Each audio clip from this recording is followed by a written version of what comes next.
अब देखिए, इंग्लिश आपकी इम्प्रूव धीरे धीरे हो ही रही होगी।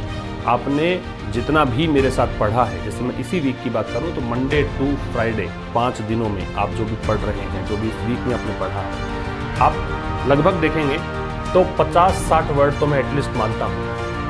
ज़्यादा ही होंगे, 100-125 वर्ड्स होंगे 5 दिनों में, लेकिन फिर भी मैं 50 से 60 वर्ड्स मान लेता हूँ। ये ऐसे वर्ड्स हैं जो आपको लगता होगा कि हाँ नए हैं, ये आपको सीखने की ज़रूरत है, तो इनको आप रिवाइज किया करें। सैटरडे संडे जो आपको मिलता है, सैटरडे और संडे जो आपको मिलता है, कि आप उस 2 दिनों के अंदर 5 दिनों के वर्ड्स को एक बार फिर से देख लिया करें।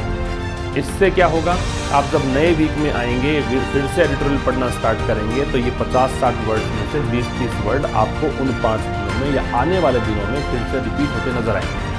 एडिटोरियल्स में मैंने जो ऑब्जर्व किया वो यही किया है कि 2 साल 2.5 साल से मैं एडिटोरियल पढ़ा रहा हूँ, इन सभी में काफ़ी सारी चीज़ें रिपीट होने लग जाती हैं, बहुत सारी चीज़ें।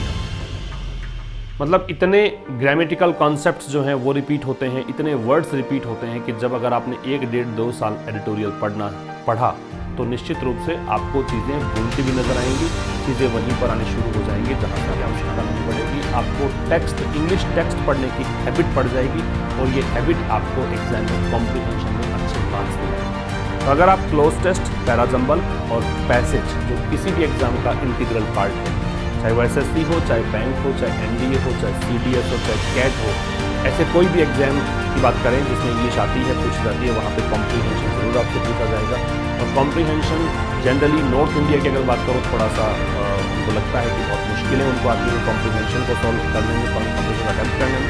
तो उनके लिए बेहतर विकल्प है कि अखबार पढ़ना शुरू करें, मेरे साथ पढ़ना शुरू करें। मंडे टू फ्राइडे मेरे साथ रहेंगे, 1 साल 1.5 साल तक कंटिन्यू रहेंगे।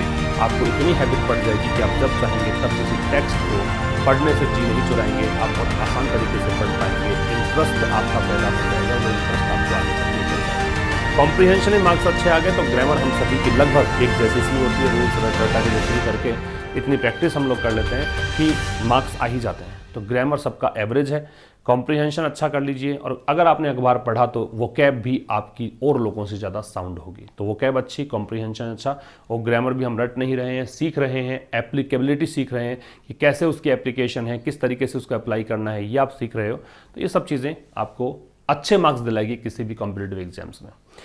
तो जुड़े रहें और देखते रहें, टेलीग्राम चैनल पर ज़रूर से जाएं। पिछले जो भी मैंने 3 वोकैब की PDF आपको प्रोवाइड की है, उनको देखकर उन वोकैब को याद करें। सेंटेंस इंप्रूवमेंट का मैंने PDF प्रोवाइड किया है, उसको आप एक बार खुद से सॉल्व करके देखें।